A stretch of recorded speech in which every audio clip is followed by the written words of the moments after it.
Representative Pabon. Thank you, Madam Speaker. And members, yesterday was a busy day with these supplementals. There was a lot of conversations going on, and third reading gives us an opportunity to really understand exactly what these supplementals do. Now, most of the supplementals that we had so far before us were routine supplementals, but Senate Bill 159 is different. Senate Bill 159 is the public safety supplemental.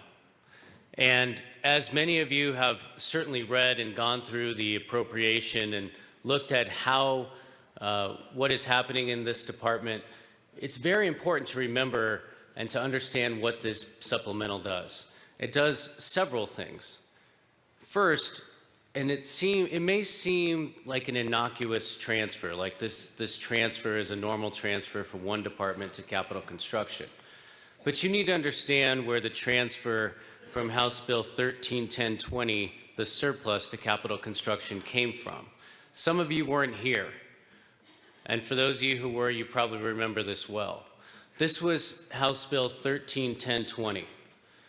This was the bill that said that we must act diligently to look at and examine those victims of sexual assault who have a DNA sample that we can look at to catch their perpetrator and put them in line in our forensic lab.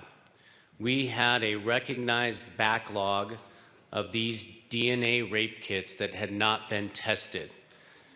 What we decided to do was pass, again, House Bill 131020 to expedite this because we did not want our victims to wait any longer to get justice. And what this transfer does in this supplemental is helps to build a lab in Arvada to do just that.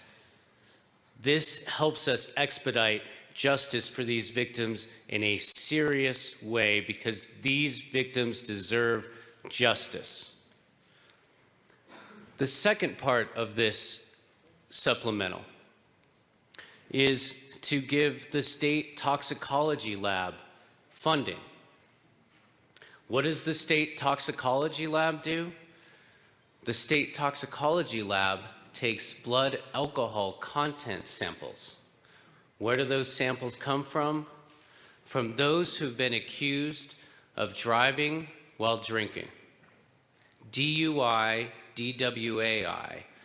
These samples, these tests, give those who are victims of these drinking and driving episodes the right to bring their perpetrator to justice.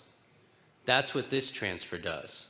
So when we fund the toxicology labs, we make sure that we test these blood samples expeditiously so we can bring these folks to justice. The next line, concealed handgun permit applications. Some of you may be familiar with this in the chamber. Some of you may have some of these applications, and you know that the wait has only gotten longer to exercise your Second Amendment right.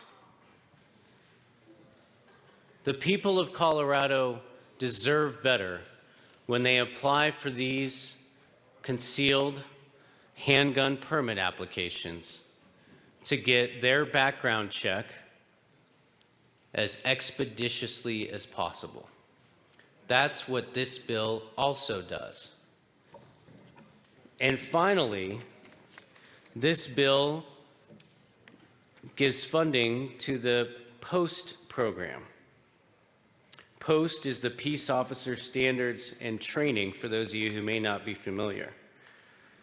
This specialized training, again, listen to this is important,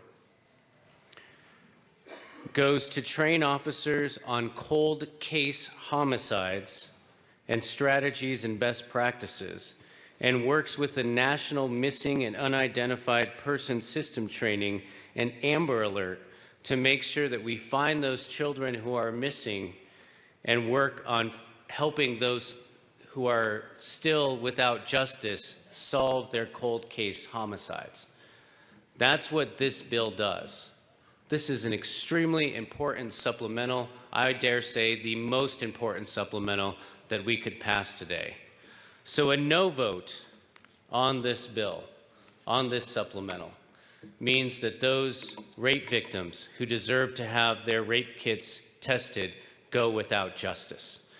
For those who vote no on this bill, those folks who have decided to drink and drive and get behind the wheel and are caught will not have their blood samples tested expeditiously to bring them to justice.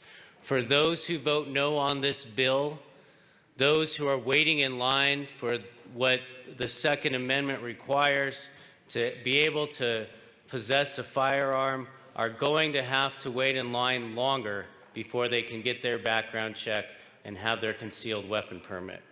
And finally, for those who vote no on this bill, you are voting no to train officers to solve cold case homicides and to help find our missing children in this state. I ask for a yes vote on behalf of the people of Colorado to protect our public safety, to protect our welfare, because that is our job in this chamber. Is there